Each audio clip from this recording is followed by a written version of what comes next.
Hello my dear friends, നമ്മുടെ കഴിഞ്ഞ വീഡിയോയില് നമ്മൾ എന്താണ് ഡിസ്കസ് ചെയ്തിട്ടുണ്ടായിരുന്നത്?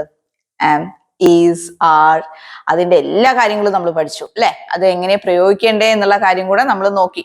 കാരണം നമ്മൾ ഒരു റിയൽ ലൈഫിൽ അതെങ്ങനെയാണ് പ്രയോഗിക്കുക എന്നുള്ള കാര്യമായിരുന്നു ആ വീഡിയോന്റെ ലാസ്റ്റിൽ നമ്മൾ കണ്ടത്.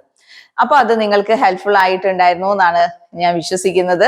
നമ്മളുടെ ഇന്നത്തെ വീഡിയോയില് നമ്മൾ ഡിസ്കസ് ചെയ്യാനായിട്ട് പോകുന്നത് വേഴ്സ് ആൻഡ് വേർ നമ്മൾ എങ്ങനെയാണ് ഉപയോഗിക്കുന്നത് എന്നുള്ളതാണ്. അപ്പോ ആം, ഈസ്, ആർ എന്നതിന്റെ അർത്ഥം വരുന്നത് ആണ്, ആകുന്നു എന്നുള്ളതാണ് അല്ലെ. ഞാൻ ഇപ്പൊ ഐ എം എ ബോയ് എന്ന് പറഞ്ഞിട്ടുണ്ടെങ്കിൽ ഞാനൊരു ബോയ് ആണ്. ഇനി നമ്മള് വാസ് വേർ ഉപയോഗിക്കുന്നത് എന്തിനാന്ന് പറഞ്ഞിട്ടുണ്ടെങ്കിൽ കഴിഞ്ഞ പോയ ഒരു കാര്യം പറയാൻ വേണ്ടിയിട്ടാണ്. എന്ന് പറഞ്ഞിട്ടുണ്ടെങ്കിൽ ഞാൻ ഇങ്ങനെയായിരുന്നു, അല്ലെങ്കിൽ നിങ്ങൾ ഇങ്ങനെയായിരുന്നു, അവർ ഇങ്ങനെയായിരുന്നു, ഇവർ ഇങ്ങനെയായിരുന്നു എന്ന് പറയാൻ വേണ്ടിയിട്ടാണ്. കഴിഞ്ഞു പോയ ഒരു സംഭവം, അതായത് ഒരു അവസ്ഥ സൂചിപ്പിക്കുന്നതിന് വേണ്ടിയിട്ടാണ് നമ്മൾ വാസ് അതുപോലെ തന്നെ വേർ ഉപയോഗിക്കുന്നത്. വേഴ്സ് നമ്മൾ ഉപയോഗിക്കുന്നത് ഐന്റെ കൂടെയാണ്, അതുപോലെ തന്നെ ഹി, ഷീ, ഇറ്റ് എന്നതിന്റെ കൂടെ. സോ ഐന്റെ കൂടെയും ഹി, ഷീ, ഇറ്റ് എന്നതിന്റെ കൂടെയാണ് നമ്മൾ വേഴ്സ് ഉപയോഗിക്കുന്നത്. അതിന്റെ എക്സാമ്പിളും കൂടെ ഞാനിവിടെ പറയാം. I was happy. I was happy എന്ന് പറഞ്ഞിട്ടുണ്ടെങ്കിൽ എന്താണ് അർത്ഥം വരുന്നത്? ഞാൻ ഹാപ്പി ആയിരുന്നു. അപ്പൊ ഇന്നലെ ഞാൻ ഹാപ്പി ആയിരുന്നു, നമ്മൾ എങ്ങനെയാ പറയാ? Yesterday I was very happy.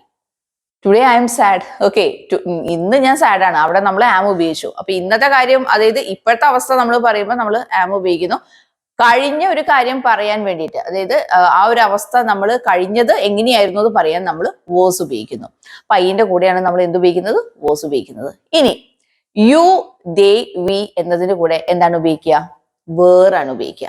U എന്നതിന്റെ കൂടെ നമ്മൾ വേർ ഉപയോഗിക്കുന്നു. അതുപോലെ ഒന്നിൽ കൂടുതലുള്ള എല്ലാത്തിന്റെയും കൂടി നമ്മൾ വേർ ഉപയോഗിക്കുന്നു. ഓക്കെ, സെയിം എക്സാമ്പിൾ ഒന്ന് പറയാം. You were happy yesterday. ഇന്നലെ നിങ്ങൾ ഹാപ്പി ആയിരുന്നു, നീ അല്ലെങ്കിൽ ഹാപ്പി ആയിരുന്നു. ഇന്നലെ നിങ്ങൾ അല്ലെങ്കിൽ നീ ഹാപ്പി ആയിരുന്നു. വേർഡാണ് നമ്മൾ അവിടെ ഉപയോഗിക്കുന്നത്. അതുപോലെ തന്നെ ദേ ഒക്കെ നമുക്ക് അവിടെ അങ്ങനെ ഉപയോഗിക്കാം. ദേ വേർ ഹാപ്പി യെസ്റ്റർഡേ, അല്ലെങ്കിൽ ദേ വേർ സാഡ് യെസ്റ്റർഡേ. ഇന്നലെ അവര് ദുഃഖിതരായിരുന്നു, സന്തോഷവാനായിരുന്നു, സന്തോഷവതിയായിരുന്നു, ആയിരുന്നു എന്ന് പറയാൻ വേണ്ടിയിട്ട് നമ്മൾ അവിടെ വേർ ഉപയോഗിച്ചു. ഒന്നിൽ കൂടുതലുള്ള എന്ത് ആൾക്കാരുടെ അവസ്ഥ പറയാൻ വേണ്ടിയിട്ട് നമുക്ക് എന്തു പറയാം? സാഡ് ആയിരുന്നോന്നോ ഹാപ്പി ആയിരുന്നോന്നോ ഒക്കെ പറയുമ്പോൾ വേർ ഉപയോഗിക്കാം. ഓക്കെ, അപ്പൊ ഞാൻ അതിന്റെ ഒരു എക്സാമ്പിൾ അതിനോട് കണക്റ്റഡ് ആയിട്ട് ഒന്നും കൂടെ പറയാണ്. Yesterday they were very rich. അവസ്ഥ പറയാണ് കേട്ടോ. ഇന്നലെ അവര് ഭയങ്കര റിച്ച് ആയിരുന്നു. But today they are beggars. ഇന്ന് അവരെങ്ങനെയാണ്? അവര് ബെഗേഴ്സ് ആണെന്നാ പറയുന്നത്. ഇന്നലെ അവര് ഭയങ്കര റിച്ച് ആയിരുന്നു, ഇന്ന് അവരുടെ അവസ്ഥ എങ്ങനെയാണ്? അവര് യാചകരാണ്, ബെഗേഴ്സ് ആണെന്ന് പറയാണ്. അപ്പൊ ഞാൻ ജസ്റ്റ് ആ അവസ്ഥ പറയുന്നത് എങ്ങനെയാണ് മാറ്റം എന്ന് പറയാൻ വേണ്ടിയിട്ടാണ് ഇവിടെ അത് സൂചിപ്പിച്ചത്. ഇന്നലത്തെ കാര്യം പറയുമ്പോൾ യു വെച്ചിട്ട് പറഞ്ഞപ്പോ വേറ് പറഞ്ഞു. ഇന്നത്തെ കാര്യം അല്ലെങ്കിൽ ദേന്റെ സമയത്തൊക്കെ വേറ് പറയുന്നു. ഇന്നത്തെ കാര്യം പറയുമ്പോൾ അവിടെ നമ്മൾ എന്താ ഉപയോഗിക്കുക? ആർ ഉപയോഗിക്കുന്നു.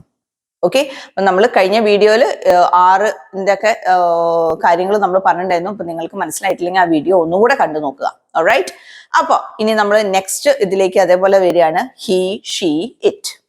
ഹി, ഷീ, ഇറ്റിന്റെ കൂടെ നമ്മൾ വാസ് തന്നെയാണ് ഉപയോഗിക്കുന്നത്. ഈ എക്സാമ്പിൾ തന്നെ നമുക്ക് പറയാം.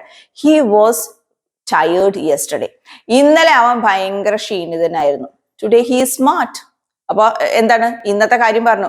Today he is smart. ഇപ്പോഴത്തെ അവസ്ഥ പറയുകയാണ്, അവൻ സ്മാർട്ടാണ്. ഇന്നലെ അവൻ ടയേർഡ് ആയിരുന്നു. ഓക്കെ, അതേപോലെ തന്നെ ഹി, ഷീ, ഇറ്റിന്റെ ഒക്കെ എല്ലാം സംഭവം അങ്ങനെ തന്നെ. ഷീ എന്ന് പറഞ്ഞിട്ടുണ്ടെങ്കിൽ നമുക്ക് ഈ ഒരു എക്സാമ്പിൾ പറയാം. She was very happy yesterday, today she is sad. ഇന്നലെ അവൾ ഭയങ്കര ഹാപ്പി ആയിരുന്നു, ഇന്ന് അവൾ എങ്ങനെയാണ്? അവൾ ദുഃഖിതയാണ്, അവൾ ഭയങ്കര ദുഃഖിതയാണ്. ഓക്കെ, അപ്പൊ നിങ്ങൾക്ക് ഈ എക്സാമ്പിൾ കറക്റ്റ് ആയിട്ട് മനസ്സിലായിട്ടുണ്ടെന്നാണ് എനിക്ക് തോന്നുന്നത്. നമ്മൾ ആകെ ശ്രദ്ധിക്കേണ്ടത് ഇത് മാത്രമാണ്. ഐന്റെ കൂടെ അതുപോലെ ഹി, ഷീ, ഇറ്റ് എന്നതിന്റെ കൂടെ നമുക്ക് വേഴ്സ് ഉപയോഗിക്കാം. മറ്റേ എല്ലാത്തിന്റെയും കൂടെ യു, അതുപോലെ തന്നെ ഒന്നിൽ കൂടുതലുള്ള എല്ലാത്തിന്റെയും കൂടെ നമുക്ക് വേർ ഉപയോഗിക്കാവുന്നതാണ്. അപ്പൊ ഈ വീഡിയോ കണ്ടതിന് ശേഷം നിങ്ങൾ അതിന്റെ കമന്റ്സ് നിങ്ങളൊന്ന് പറയുക. നിങ്ങൾക്ക് ക്ലാസ് കറക്റ്റ് ആയിട്ട് മനസ്സിലാവുന്നുണ്ടോ എന്നുള്ള കാര്യങ്ങൾ പറയുക. നെക്സ്റ്റ് വീഡിയോയിൽ അപ്പൊ നമുക്ക് പിന്നെയും കാണാം.